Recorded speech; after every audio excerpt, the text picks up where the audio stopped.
سے پہلے ان آیات کا ترجمہ جو اب دو آیتوں کی تلاوت کی گئی ہے، ان الذین کفروا سواء علیہم انذرتهم ام لم تنذرهم لا یؤمنون،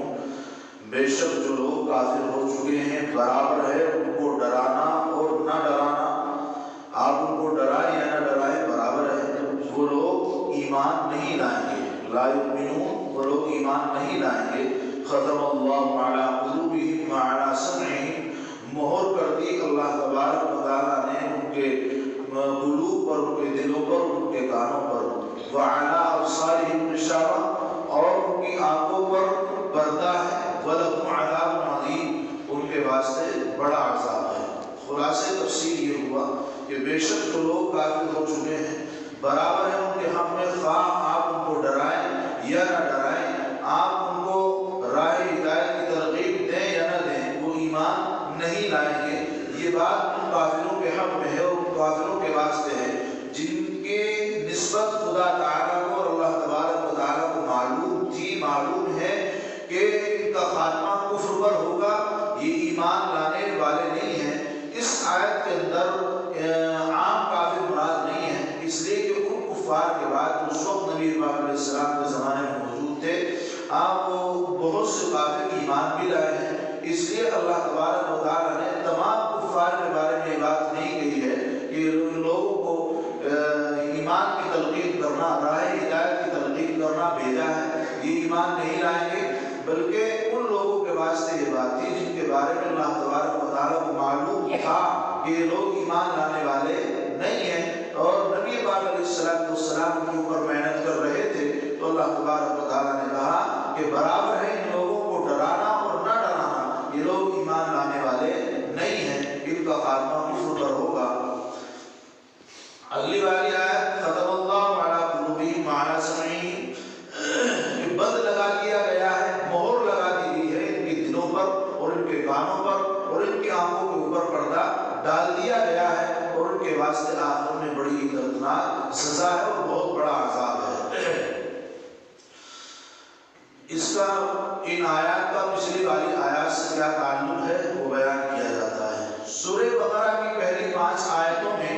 قرآن کریم کا کتاب ہدایت اور ہر شک و شبہ سے پاک ہونا اللہ تبارک و تعالیٰ نے بیان کیا ہے۔ اس کے بعد ان خوش نصیب لوگوں کا اللہ تبارک و تعالیٰ نے ذکر کیا تھا، ذالک الکتاب لا ریب فیہ کے بعد پہلے تو سب سے پہلے اللہ تبارک و تعالیٰ نے بیان فرمایا ذالک الکتاب لا ریب فیہ، اور اس سے بھی پہلے اللہ تبارک و تعالیٰ نے ہدایت کا بیان فرمایا تھا سورہ فاتحہ کے اندر۔ اس کے بعد اللہ تبارک و تعالیٰ نے جو کتاب ہم پڑھ رہے ہیں جو راہ ہدایت ہے ہمارے واسطے، قرآن کریم کے شک و شبہ سے بالا تر ہونا اللہ تبارک و تعالیٰ نے بیان فرمایا۔ اس کے بعد اللہ تبارک و تعالیٰ نے 3 آیتوں کے اندر مومنین کی صفات کو بیان فرمایا اور مومنین و متقین کا ذکر فرمایا۔ یقیناً اس قرآن کریم کے شک و شبہ سے پاک ہونے کو بیان کرنے کے بعد خوش نصیب لوگوں کا ذکر اللہ تبارک و تعالیٰ نے کیا ہے جنہوں نے اس کتاب ہدایت سے پورا فائدہ اٹھایا ہے، جن کو قرآن کریم کی اصطلاح میں مومنین اور متقین کہا جاتا ہے، اور اس لقب سے ان کو یاد کیا گیا ہے، اور ان حضرات کی مخصوص صفات کو اللہ تبارک و تعالیٰ نے ان کے علامات کو بھی بیان کیا۔ اس کے بعد 15 آیتوں کے اندر اللہ تبارک و تعالیٰ نے کافروں کا ذکر فرمایا ہے، اور ان لوگوں کا ذکر ہے کہ جنہوں نے ہدایت کو قبول کرنے سے انکار کر دیا ہے، اور وہ انکار بھی ایسا ویسا نہیں بلکہ عناد اور ضدی انکار انہوں نے کیا ہے ایمان لانے سے۔ پھر ان لوگوں میں بھی 2 گروہ اللہ تبارک و تعالیٰ نے بیان فرمائے ہیں۔ ایک گروہ ان میں سے وہ ہے کہ جنہوں نے کھل کر کے اسلام کا انکار کیا اور ایمان لانے سے انکار کر دیا، جن کو قرآن کریم کی اصطلاح میں اللہ تبارک و تعالیٰ نے کافر کے نام سے پکارا ہے، کافر کا نام دیا ہے۔ اور دوسرے وہ لوگ ہیں جو اپنی اخلاقی پستی کی وجہ سے اور دنیاوی ذلیل آمیز اپنے کاموں کی وجہ سے، اپنے مقاصد کی بنا پر یہ جرأت نہ کر سکے وہ کھل کر اپنے عقیدے کا اظہار کر سکے کہ ہم مومن ہیں یا منافق ہیں۔ اپنے اخلاقی پستی کی وجہ سے انہوں نے اس بات کا اظہار نہیں کیا اور اپنے عقیدے کو صاف ظاہر نہیں کیا کہ وہ مومن ہیں یا منافق ہیں۔ اللہ تبارک و تعالیٰ نے ایسے لوگوں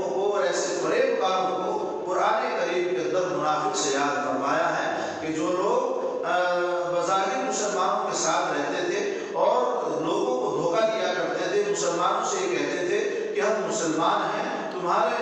ہم قرآن کریم کے اوپر ایمان رکھتے ہیں اور اس کی ہدایات کو مانتے ہیں، تمہارے ساتھ میں ہیں، ہم کفار کے ساتھ نہیں ہیں، ہم تمہارے ساتھ کھڑے ہوئے ہیں۔ اور دلوں میں ان کے کفر اور انکار بھرا ہوا تھا۔ کفار کی مجلسوں میں بیٹھ کر وہ یہ بات کہا کرتے تھے کہ ہم تو تمہارے ساتھ ہیں، تمہارے آباء و اجداد کے دین پر ہیں۔ مسلمانوں کو دھوکہ دینے کے واسطے، ان کا راز معلوم کرنے کے واسطے ان کی مجلسوں میں جاتے ہیں اور ان کے ساتھ ہم دوستی کرتے ہیں۔ تو نہ ہی وہ مسلمان تھے نہ ہی وہ کافر تھے۔ کافروں سے ملتے تو وہ کافروں کے ہو جاتے، مسلمانوں سے ملتے تو مسلمانوں کے ہو جاتے تھے۔ تو ان دو آیتوں کے علاوہ جو یہاں ذکر کی گئی ہیں، اس کے علاوہ آگے 13 آیتوں میں اللہ تبارک و تعالیٰ نے انہی بدبختوں کا ذکر کیا ہے اور منافقین کا ذکر کیا ہے کہ جو مسلمان تھے نہ کافر تھے، وہ مسلمانوں کو دھوکہ دیا کرتے تھے اور دین کو بدنام کرنے کی سازشیں اور کوششیں کیا کرتے تھے۔ انہی بدبختوں کے بارے میں اللہ تبارک و تعالیٰ نے ارشاد فرمایا ہے ان المنافقین، اب نبی پاک علیہ السلام نے ارشاد فرمایا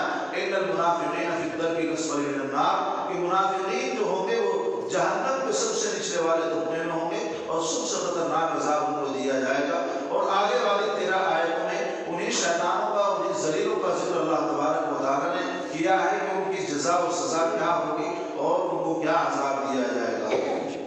بہرحال یہ 15 آیتیں ہیں جو قرآن کریم کو نہ ماننے والوں کے متعلق نازل ہوئی ہیں۔ ان میں سے مذکورہ 2 آیتیں جو ابھی تلاوت کی گئی ہیں، یہ ان کافروں کا ذکر، اس میں ان کافروں کا ذکر ہے جنہوں نے کھلے طور پر ایمان کا انکار کیا اور ایمان لانے سے منع کر دیا۔ آگے 13 آیتوں میں اللہ تبارک و تعالیٰ نے منافقین کا ذکر کیا ہے اور ان کے متعلق حالات اور علامات اور ان کے کیا سزا ہوگی، کیا جزا ہوگی، اس کو اللہ تبارک و تعالیٰ نے بیان فرمایا ہے۔ اب پتہ یہ چلتا ہے کہ قرآن کریم، قرآن حکیم نے سورہ بقرہ کی ابتدائی 20 آیتوں میں ایک طرف تو اللہ تبارک و تعالیٰ نے چشمہ ہدایت کو بیان فرمایا ہے اور چشمہ ہدایت کا پتہ دیا ہے، یعنی سورہ فاتحہ کے اندر، اور اس سے سورہ بقرہ کی ابتدائی 5 آیتوں کے اندر اللہ تبارک و تعالیٰ نے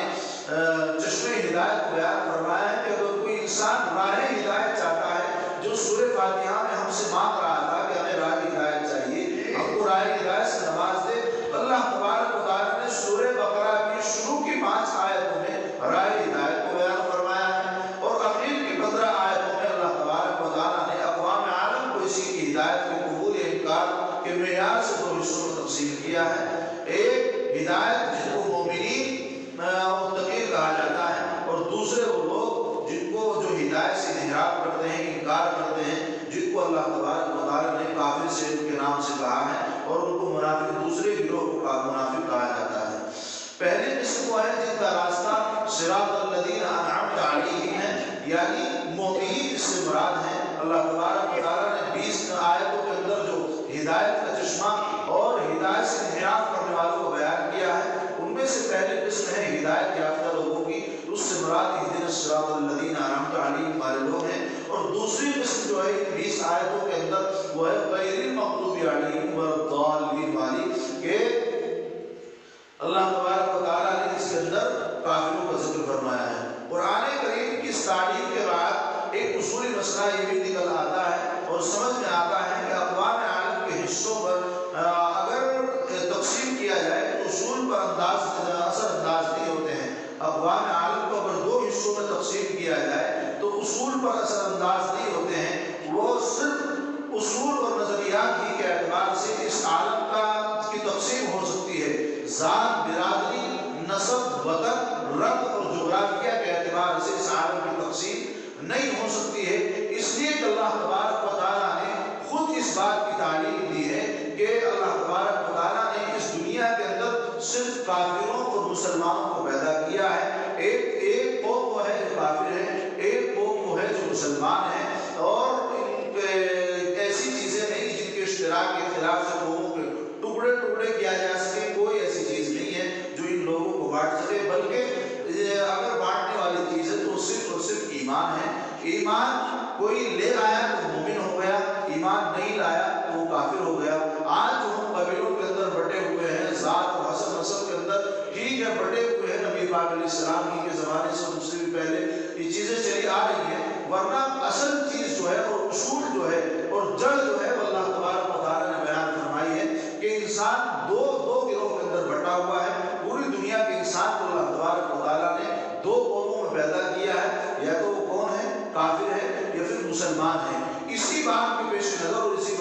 اسی آیت کے مد نظر رکھتے ہوئے اللہ کے نبی صلی اللہ علیہ وسلم نے تعلیم دی ہے کہ جب تم رشتے کیا کرو, نکاح کیا کرو, تو کیا دیکھا کرو, مالداری اور خوبصورتی نہ دیکھا کرو, خاندانوں کو نہ دیکھا کرو, بلکہ دینداری کو دیکھا کرو. اس یہی وجہ ہے کہ اللہ تبارک و تعالیٰ نے اللہ کی جانب سے لوگوں کو قوموں میں نہیں بانٹا گیا, اللہ کی جانب سے لوگوں کو قبیلوں میں نہیں بانٹا گیا, برادریوں میں نہیں بانٹا گیا ہے, بلکہ اللہ تبارک و تعالیٰ کی جانب سے بس دو قوموں میں بانٹا گیا, یا تو مسلمان یا پھر کافر. یہ ذات و برادری والا معاملہ اگرچہ کہ نبی پاک علیہ السلام کے زمانے سے چلا آ رہا ہے, اس میں کوئی قباحت نہیں ہے اگر انسان اس کے احتیاط رکھے, لیکن احتیاط بھی اتنا حد سے آگے بڑھ جانا کہ جس کی وجہ سے ہمیں ضرر اور پریشانی ہونے لگے, اتنا آگے بڑھ جانا یہ درست نہیں ہے. باقی اللہ نے جو قبیلے خاندانوں میں بانٹا ہے, اور یہ تعلیم نبی پاک علیہ السلام کے ذریعے سے ہم تک پہنچائی. خود نبی پاک علیہ السلام ایک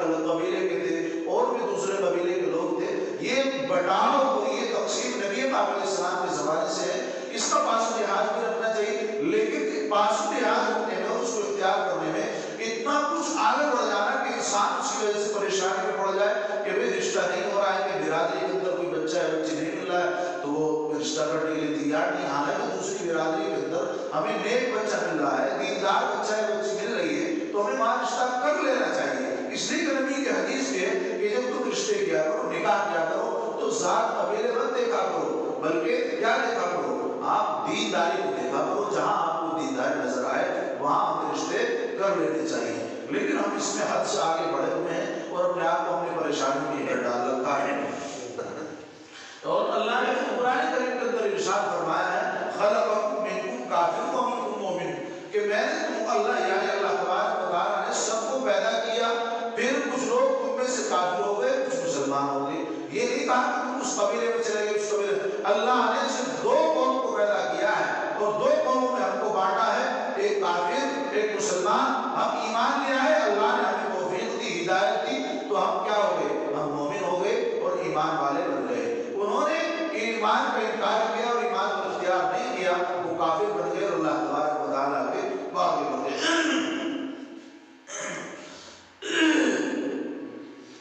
جو آیت بیان کی گئی ہے کہ ان الذین کفروا سواء علیہم انذرتہم ام لم تنذرہم لا یؤمنون, کہ اگر تم ان کو دعوت دو یا نہ دو, ان کو ڈراؤ یا نہ ڈراؤ, برابر ہے کہ یہ لوگ ایمان نہیں لائیں گے. اور اس سے آگے والی آیت جو ہے, ان دو آیتوں میں ہم تعالیٰ نے ان کافروں کا ذکر فرمایا ہے جو اپنے کفر اور انکار میں ضد پر تھے اور عناد تک پہنچ گئے تھے, اور اس کی ضد کی وجہ سے وہ کسی حق بات کو سننے اور روشن دلیل کو قبول کرنے کے واسطے تیار نہیں تھے. یعنی ان کے کفر کی وجہ سے, ان کی ضد کی وجہ سے ان کے قلوب ایسے ہو گئے تھے کہ وہ کسی صحیح بات کو, سچی بات کو, حق بات کو سننے کے لیے اور روشن دلیل کو سننے کے واسطے تیار نہیں ہوتے تھے. یہاں تک ان کا معاملہ بڑا ہوا تھا.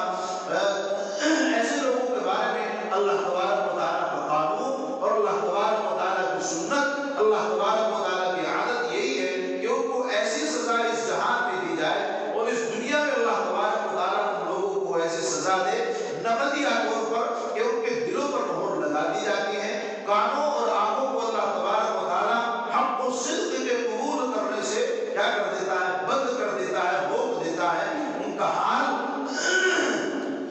حق اور سچ بات کے بارے میں یہ ایسا ہو جاتا ہے کہ اس کو سننے کے واسطے, اس کو سمجھنے کے واسطے ان کی عقل کام نہیں کرتی ہے, اور اس کو صحیح بات کو دیکھنے کے لیے ان کی آنکھیں کام نہیں کرتی ہیں, سچی باتوں کو سننے کے لیے, اچھی باتوں کو سننے کے واسطے ان کی عقل کام نہیں کرتی ہے. یہ اس واسطے ہے کہ, اور ان آیتوں کے اندر انہی کافروں کا ذکر ہے جو ضد پر اڑ گئے, ایمان لانے سے بالکل انکار کر دیا, ہدایت سے انہوں نے بالکل انکار کر دیا کہ یہ چیز کوئی چیز نہیں ہے, خدا کوئی چیز نہیں ہے, محمد کوئی چیز نہیں ہے, بلکہ ان کے واسطے بدھ ہی سب کچھ تھے اور انہیں پر ایمان لائے ہوئے تھے. ایسے لوگوں کے بارے میں اللہ تبارک و تعالیٰ نے کہا ہے کہ جو لوگ عناد اور ضد پر اڑ گئے ہیں, تو اللہ تبارک و تعالیٰ ایسے لوگوں کو دنیا ہی کے اندر ایک سزا دیتے ہیں, نقدیہ سزا کو یہ دی جاتی ہے کہ ان کے دلوں کے اوپر, ان کے قلب کے اوپر, ان کے ضد اور عناد کی وجہ سے اللہ تبارک و تعالیٰ مہر لگا دیتے ہیں, اور وہ ایسی مہر لگ جاتی ہے کہ ان کا دل کسی اچھی اور بات کو قبول کرنے کے واسطے تیار نہیں ہوتا ہے، ان کی عقل صحیح سوچنے کے لیے کام نہیں کرتی ہے، ان کا دماغ اور ان کی کان اور ان کی آنکھیں کسی سچی اور اچھی بات کو قبول کرنے کے واسطے تیار نہیں ہوتی ہے۔ یہ سزا اسی وجہ سے دی جاتی ہے کہ وہ ایمان لانے پر اڑ جاتے ہیں، ضدی بن گئے تھے اور عناد تک پہنچ گئے تھے۔ آخر آیات میں ایسے لوگوں کا عذاب عظیم میں مبتلا ہونا ذکر کیا گیا ہے۔ آخر میں جو ہے وَلَهُمْ عَذَابٌ عَظِيمٌ کہ ان کا آخرت کے اندر بہت بڑا عذاب ہوگا اور بہت بڑی سزا اللہ تبارک و تعالیٰ کو آخرت میں سنانے والے ہیں۔ اچھا، کفر کی تعریف کیا ہے؟ کفر کے لفظی معنی چھپانے کے آتے ہیں، ناشکری کرنے کے بھی ناشکری کرنے کو بھی کفر کہا جاتا ہے۔ اس لیے کہ کوئی بندہ کسی کے اوپر اگر احسان فرماتا ہے اور احسان کو چھپاتا ہے، اس احسان کو ظاہر نہیں کرتا ہے، تو کیا ہوتا ہے؟ وہ اس کی ناشکری کرنے والا ہوتا ہے، اور ناشکری اس شریعت کی اصطلاح میں کفر کہا گیا ہے۔ اس لیے کہ اللہ تبارک و تعالیٰ جب اپنے بندوں کو اوپر احسان فرماتے ہیں اور بے بہانے نعمتیں اللہ تبارک و تعالیٰ اپنے بندوں کو عطا فرماتے ہیں، ان سے نوازتے ہیں، خود اللہ تبارک و تعالیٰ قرآن کریم کے اندر ارشاد فرماتے ہیں اِن تَعُدُّوا نِعْمَتَ اللَّهِ لَا تُحْصُوهَا کہ اگر تم اللہ تبارک و تعالیٰ کی نعمتوں کو شمار کرنا چاہو تو شمار نہیں کر سکتے ہو۔ ایسی بے بہا نعمتیں اور نعمتوں کے خزانے اللہ تبارک و تعالیٰ نے پوری دنیا کے اوپر کھول رکھے ہیں، اور اللہ تبارک و تعالیٰ اپنی اس صفت کا مظاہرہ فرماتے ہیں، رب العالمین والی صفت کا اور رحمان والی صفت کا اللہ تبارک و تعالیٰ مظاہرہ فرماتے ہیں۔ اس میں کسی کافر، کسی مشرک، کسی مومن کو اللہ تبارک و تعالیٰ خاص نہیں کرتے ہیں کہ میں دنیا کے اندر بسنے والے صرف مومنوں ہی کو رزق دوں، صرف مومنوں ہی تک اپنی نعمتیں پہنچاؤں۔ نہیں، اللہ تبارک و تعالیٰ چونکہ رب العالمین ہے اور اللہ تبارک و تعالیٰ نے تمام جہانوں کے اوپر اپنی نعمتوں کے دائرے کھول رکھے ہیں اور ان کے دہانے اور دروازے کھول رکھے ہیں، تو جب اللہ تبارک و تعالیٰ ہمارے اوپر احسان فرماتے ہیں تو اس احسان کا بدلہ ہمیں دینا چاہیے اور اس کا یہ چکانا چاہیے کہ اللہ تبارک و تعالیٰ کے شکر گزار کریں، اس کی عبادت کریں، اس کے اوپر ایمان لائیں۔ لیکن وہ لوگ احسان کو، اس احسان کو چھپاتے تھے، احسان فراموشی اللہ تبارک و تعالیٰ کی کیا کرتے تھے، تو یقیناً احسان فراموشی اور اللہ کے احسان کو احسان نہ ماننا، یہ کیا ہوا؟ کفر ہوا۔ وہ لوگ اللہ کا احسان نہیں سمجھتے تھے، اللہ کا وجود نہیں سمجھتے تھے۔ اصطلاح شریعت میں جن چیزوں پر ایمان لانا فرض ہے، ان میں سے کسی بھی چیز کا انکار کرنا کیا ہوگا؟ کفر کہلائے گا۔ مثلا ایمان کا خلاصہ یہ ہے کہ رسول کریم صلی اللہ علیہ وسلم جو کچھ اللہ تبارک و تعالیٰ کی طرف سے لائے ہیں اور اس کا ثبوت قطعی اور یقینی ہے، یعنی بالکل پختہ اور مضبوط بات ہے، اس کو کوئی بات جھٹلا نہیں سکتی ہے۔ نبی پاک علیہ السلام کی کوئی بات کسی کی دلیل سے یا کسی کی بات سے نہیں کٹ سکتی ہے، اور نبی پاک علیہ السلام کی ایسی بات جو اللہ تبارک و تعالیٰ کی طرف سے لائے ہیں اور وہ بالکل مضبوط ہے اور ٹھوس بات ہے، ان سب چیزوں کے دل سے تصدیق کرنا اور حق سمجھنا، اس لیے کہ جو شخص رسول کریم صلی اللہ علیہ وسلم اور ان کی تعلیمات میں سے جن کا ثبوت یقینی اور مضبوط ہے اور قطعی ہے، کسی ایک کا بھی اگر انکار کر دے گا تو اس کا تصدیق نہیں کرے گا تو انسان کافر کہلائے گا۔ اللہ کے نبی نے جو اللہ تبارک و تعالیٰ کی طرف سے ملے ہوئے احکامات کو ہم تک پہنچایا ہے اور ہمیں ان باتوں پہ یقین ہے، اور وہ یقینی اور حقیقی باتیں ہیں کہ اللہ کے نبی اللہ تبارک و تعالیٰ کی طرف سے اس پیغام کو لے کر آئے ہیں، اور ہم تک اللہ تبارک و تعالیٰ نے یہ پیغام نبی پاک علیہ السلام کے واسطے سے پہنچایا ہے۔ اگر ہم ان میں سے کسی ایک چیز کا بھی انکار کرتے ہیں تو ہم اس کا انکار کرنے والے ہوں گے اور کیا کہلائیں گے؟ کافر کہلائیں گے۔ اللہ تبارک و تعالیٰ ہماری حفاظت فرمائے۔ اس کے اندر جو لفظ آ رہا ہے ان الذین کفروا سواء علیہم اانذرتہم، انذرتم، اس کا معنی کیا ہے؟ انذار کے معنی کیا ہوتے ہیں؟ لفظ انذار ایسی خبر دینا کہ جس سے خوف پیدا ہو، یہی معنی جیسا کہ ابشار ایسی خبر دینا جس سے کہ انسان کو خوشی محسوس ہو اور اس کے اندر سرور پیدا ہو۔ اردو زبان میں اس کا ترجمہ کیا جاتا ہے کہ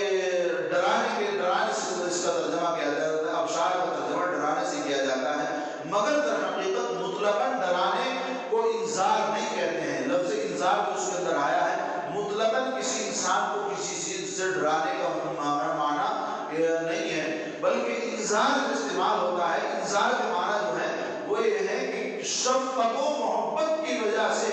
کسی انسان کو ڈرانا، شفقت و محبت کی وجہ سے کسی انسان کو کسی چیز سے ڈرانا. اب ڈاکو وغیرہ جو ہوتے ہیں وہ کسی انسان کو جب ڈراتے ہیں اور اس کو پستول اور بندوق دکھاتے ہیں تو وہ کیا کرتے ہیں؟ وہاں انذار کا لفظ استعمال نہیں ہوگا، اس لیے کہ ڈاکو کا ڈرانا شفقت اور محبت کی بنا پر نہیں ہے، بلکہ وہ تو اس کو اس کے نقصان پہنچانے کے واسطے اس کو ڈراتا ہے، اس سے محبت نہیں کرتا ہے، اس کو نقصان پہنچانے کے لیے وہ ڈراتا ہے. اور انذار کے معنی ہے شفقت و محبت کی وجہ سے کسی کو کسی چیز سے ڈرانا. اور لفظ نذیر، لفظ بشیر اور لفظ انذار یہ انبیاء علی نبینا علیہ السلام کے ساتھ خاص ہے. کیوں؟ اس لیے کہ نبی پاک علیہ السلام اور دیگر انبیاء علیہ السلام ہی شفقت و محبت کی وجہ سے لوگوں کو ڈرایا کرتے تھے، جہنم سے ڈرایا کرتے تھے، جنت کی خوشخبری دیتے تھے، اور آخرت کی باتوں سے ان کو ڈرایا کرتے تھے، عذاب قبر سے ڈراتے تھے، اللہ تبارک و تعالیٰ کی مار سے اور پکڑ سے وہ لوگوں کو ڈراتے تھے. تو انسان کی شفقت اور محبت کی وجہ سے ان کا ڈرانا تھا کہ بھائی اگر تم ایسا نہیں کرو گے تو تمہیں نقصان پہنچ جائے گا، اگر تم نماز نہیں پڑھو گے، اچھے اعمال نہیں کرو گے تو تمہیں جہنم کے اندر جانا پڑے گا. وہ شفقت اور محبت کی وجہ سے ایک آنے والی مصیبت سے بچانا یہ انذار کے معنی ہے، اور شفقت و محبت کی وجہ سے کسی کو ڈرانا یہ معنی ہوتا تھا.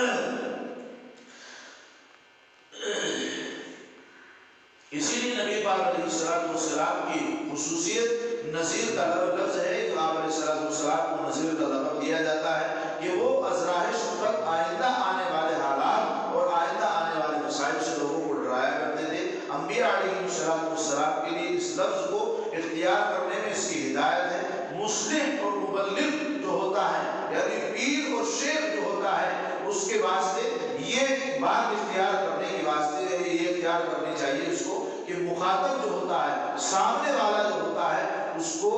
یہی انذار سے اس کو ڈرائے اور ڈانٹے اور ڈپٹے، اس کی شفقت میں ہمدردی سے سامنے والے کے ساتھ میں گفتگو کرے تاکہ اس کا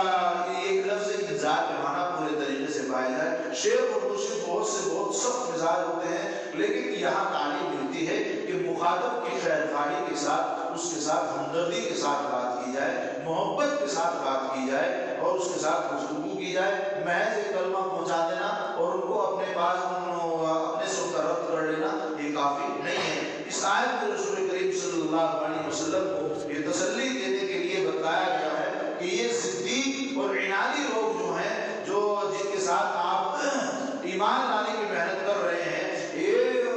ان تک حقیقت پہنچانے کے باوجود یہ کفر پر اڑے ہوئے ہیں اور جمے ہوئے ہیں، یا اپنے تکبر اور کج رائے کی بنا پر یہ ایمان لانے کے واسطے اور حق بات کو سننے کے واسطے اور روشن دلائل کو دیکھنے کے لیے بالکل تیار نہیں ہے. ان کی اصلاح اور ان کے ایمان کے متعلق جو آپ علیہ السلام کوشش کرتے ہیں ان کے لیے مؤثر ثابت نہ ہوگی، بلکہ آپ علیہ السلام کا کوشش کرنا اور نہ کرنا ان کے حق میں برابر ہوگا. اسی لیے اللہ تبارک و تعالیٰ نے نبی پاک علیہ السلام کو بطور خبر یہ بتایا تھا کہ ان لوگوں کے اوپر محنت کرنا آپ کے واسطے کارگر نہیں ہے، فائدے مند نہیں ہے. اس کی وجہ سے اسی وجہ سے آیت میں یہ بات بتلائی گئی ہے کہ اللہ تبارک و تعالیٰ نے ان کے دلوں اور کانوں پر مہر لگا دی ہے اور ان کی آنکھوں پر پردہ پڑا ہوا ہے. سوچنے سمجھنے کے جتنے راستے تھے اللہ تبارک و تعالیٰ نے ان کے وہ سب کے سب بند کر دیے ہیں، اور ان سے اصلاح کی توقع رکھنا اب درد سر ہے. وہ کبھی بھی اپنی اصلاح نہیں کر سکتے ہیں، وہ کبھی بھی ایمان نہیں لا سکتے ہیں.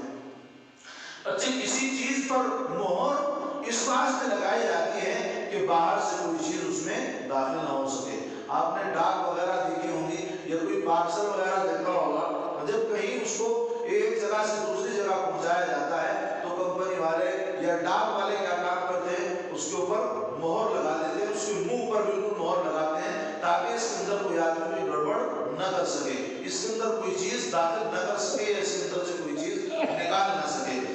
ان کے دلوں اور کانوں پر بھی اللہ تبارک و تعالیٰ نے ایسے ہی مہر لگائے، اور مہر لگانے کا مطلب یہی ہے کہ ان کے دل حق کو قبول کرنے کی ان کے دلوں کے اندر کوئی گنجائش باقی نہیں رہی. اس لیے کہ اللہ تبارک و تعالیٰ نے ان کے دلوں پر مہر لگا دی ہے. اب حق بات ان کے دلوں کے اندر نہیں گھس سکتی ہے. کانوں کے اوپر اللہ تبارک و تعالیٰ نے مہر لگا دی ہے، ان کے وہ کوئی صحیح بات نہیں سن سکتے ہیں، ان کی اس حالت کو دلوں اور کانوں پر تو مہر لگانے سے تعبیر فرمایا گیا، مگر آنکھوں کے واسطے مہر کے بجائے کیا لفظ استعمال کیا گیا ہے؟ پردہ ڈالنے والا لفظ استعمال کیا گیا ہے۔ اللہ نے قرآن کریم میں ان کے دلوں پر اور ان کے کانوں پر تو کیا ہے؟ اللہ تبارک و تعالیٰ نے ختم اللہ علی قلوبہم وعلی سمعہم وعلی ابصارہم غشاوہ، کہ اللہ نے ان کے دلوں پر اور ان کے کانوں پر تو مہر لگا دی ہے، اور ان کی آنکھوں پر کیا کیا ہے؟ آنکھوں پر مہر نہیں لگائی، بلکہ آنکھوں کے اوپر اللہ تبارک و تعالیٰ نے پردہ ڈالا ہے۔ یہاں پر یہ الفاظ استعمال کرنے کا مقصد کیا ہے؟ یقیناً اللہ تبارک و تعالیٰ نے بڑے ہی معجزانہ انداز میں قرآن کو نازل کیا ہے، اور جو باتیں صحیح ہو سکتی اور فٹ بیٹھ سکتی تھی تو مفسرین کرام نے اس کی تفسیر یہی کی ہے کہ اللہ تبارک و تعالیٰ نے جو یہ باتیں بیان کی ہیں کہ اللہ نے ان کے دلوں کے اوپر مہر لگا دی ہے، ان کے کانوں پر مہر لگا دی ہے، تو یہ اس واسطے اللہ نے الفاظ استعمال کیے ہیں کہ دل کے اندر ہر سمت سے کیا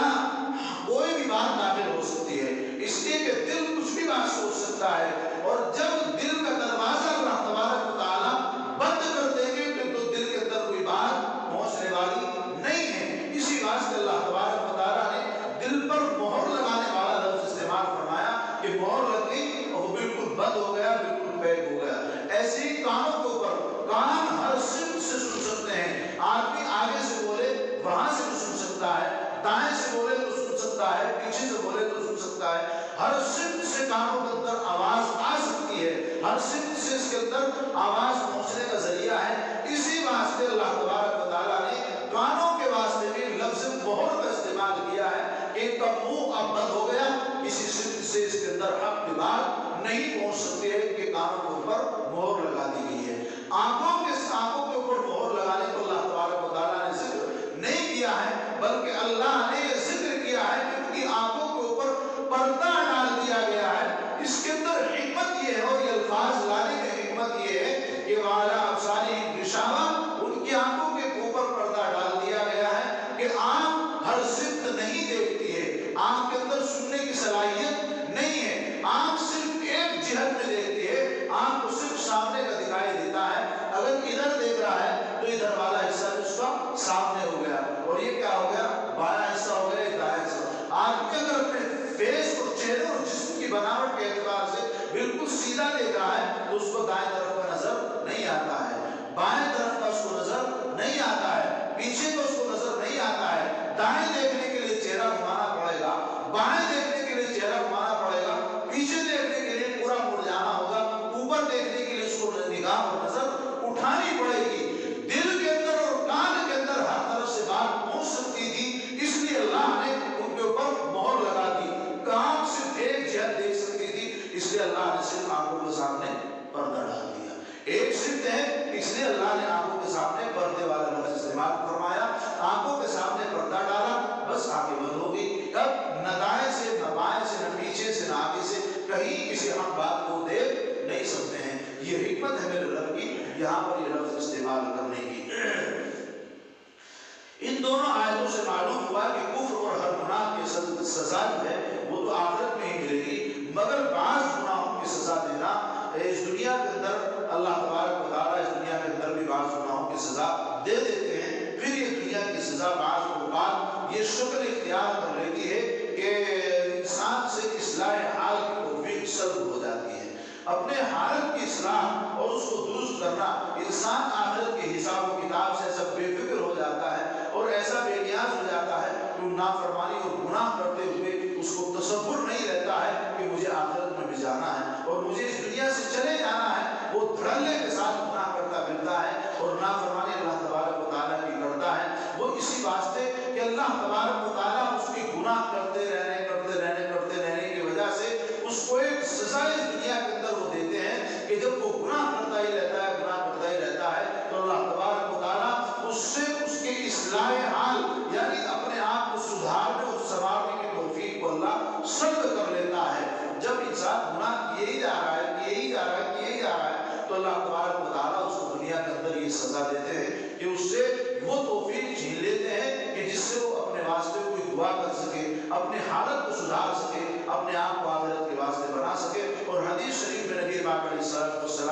ارشاد ہے کہ جب انسان کوئی ایک گناہ کرتا ہے تو اس کے دل پر ایک سیاہ نقطہ لگ جاتا ہے، اور جس طرح سے سفید کپڑے پر کوئی کالا دھبا بہت بدنما ظاہر ہوتا ہے اور بہت برا لگتا ہے، ایسے ہی دل کے اوپر بھی وہ دھبا بہت برا ہوتا ہے، اور اگر اس کو گناہ کی توبہ کر لے تو اللہ تبارک و تعالیٰ اس گناہ کو معاف فرما دیتے ہیں اور اس نقطے کو ہٹا دیا جاتا ہے۔ ایسے ہی جب جب وہ گناہ کرتا جاتا ہے، اگر اس نے ایک گناہ کیا، ایک نقطہ اللہ اس کے دل پر لگا دیتے ہیں۔ اگر اس نے اس سے توبہ نہیں کی اور دوسرا گناہ کر لیا تو اللہ تبارک و تعالیٰ دوسرا نقطہ سیاہ اس کے دل پر لگا دیتے ہیں، اور وہ گناہ کرتا جاتا ہے، اللہ اس کے دل پر نقطہ لگاتے چلے جاتے ہیں، یہاں تک کہ یہ سیاہی پورے قلب پر اور پورے دل پر پھیل جاتی ہے، اور اس کا حال یہ ہو جاتا ہے کہ وہ نہ کسی اچھی چیز کو سمجھتا ہے اور نہ ہی وہ کسی بری چیز کو برا،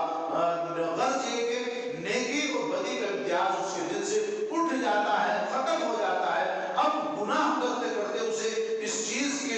کا خیال نہیں رہتا ہے کہ وہ گناہ کر رہا ہے، برا کام کر رہا ہے، اچھا کام کر رہا ہے، یہ توفیق اور یہ تمیز اس کے ذہن و دماغ سے بالکل غائب ہو جاتی ہے۔ گناہ کرتے کرتے وہ ایسا پاک اور مست ہو جاتا ہے۔ اور ترمذی شریف کے اندر امام ترمذی رحمۃ اللہ علیہ نے حضرت ابو ہریرہ رضی اللہ عنہ کی روایت نقل کرتے ہوئے فرمایا ہے کہ انسان جب کوئی گناہ کرتا ہے تو اللہ تبارک و تعالیٰ اس کے دل پر سیاہ نقطہ لگا دیتے ہیں اور اس کے دل کو سیاہ کر دیتے ہیں، اس کا دل سیاہ ہو جاتا ہے، اور پھر اگر وہ توبہ کر لے تو اللہ تبارک و تعالیٰ اس کالے دل کو، اس سیاہ دل کو صاف فرما دیتے ہیں۔ اس لیے ہمیں چاہیے کہ اگر ہم سے کسی گناہ کا صدور ہو جائے تو ہم اللہ تبارک و تعالیٰ کے سامنے اس گناہ کی توبہ کریں، اس گناہ کے اوپر شرمندہ ہوں، آئندہ نہ کرنے کا عزم کریں، تو یقیناً اللہ تبارک و تعالیٰ ہماری اس توبہ کو قبول فرمائیں گے اور ہمارے اس گناہ کو ختم فرما دیں گے۔ نبی پاک علیہ السلام کی حدیث مبارک ہے التائب من الذنب کمن لا ذنب لہ، کہ توبہ کرنے والا اور گناہ سے توبہ کرنے والا شخص ایسا ہے کہ جیسے اس نے گناہ کیا ہی نہ ہو۔ اس لیے ہمیں چاہیے کہ جب اللہ نے ہمیں آفر دیے ہیں اور اللہ تبارک و تعالیٰ نے ہمارے واسطے یہ ہمدردی کا معاملہ کیا ہے کہ ہم گناہ کر لیں، پھر بھی اللہ تبارک و تعالیٰ کی رحمت اور اس کے دروازے ہمارے واسطے توبہ کے لیے کھلے ہوئے ہیں۔ پہلے قوموں کے حالات کو پڑھ کر کے دیکھو، ایک گناہ کی وجہ سے پوری قوم کو تباہ کر دیا جاتا تھا، لیکن یہ نبی پاک علیہ السلام کی خصوصیت ہے کہ ہماری خوش قسمتی ہے، ہم اس کی امت میں پیدا کیے گئے ہیں۔ اللہ کو اپنے حبیب کی امت سے بڑا پیار ہے، اسی لیے اللہ تبارک و تعالیٰ نے اس امت کے واسطے ڈھیر سارے فضائل بیان فرمائے ہیں، اور اللہ تبارک و تعالیٰ نے یہ کہا ہے کہ اگر تم گناہ کر لو تب بھی تمہارے واسطے توبہ کا دروازہ کھلا ہوا ہے، گناہ کر لو تو توبہ کر لو، میں توبہ کو قبول کرنے والا ہوں۔ تم گناہ کر لے تو کوئی بات نہیں ہے، مجھے وہ بندہ بہت زیادہ پسند ہے۔ نبی پاک علیہ السلام کی حدیث ہے کہ اللہ تبارک و تعالیٰ کو بندہ بہت زیادہ پسند آتا ہے کہ جو گناہ کرنے کے بعد اللہ کے سامنے گڑ گڑا کر کے اور رو کر کے اللہ سے اپنے گناہ کی توبہ کرتا ہے۔ اس لیے ہمیں چاہیے کہ ہم سے اگر کسی گناہ کا صدور ہو جائے تو ہم اللہ تبارک و تعالیٰ کے سامنے روئیں، گڑ گڑائیں اور اپنے گناہ کی توبہ مانگیں، تو اللہ تبارک و تعالیٰ ہمیں معاف فرما دیں گے۔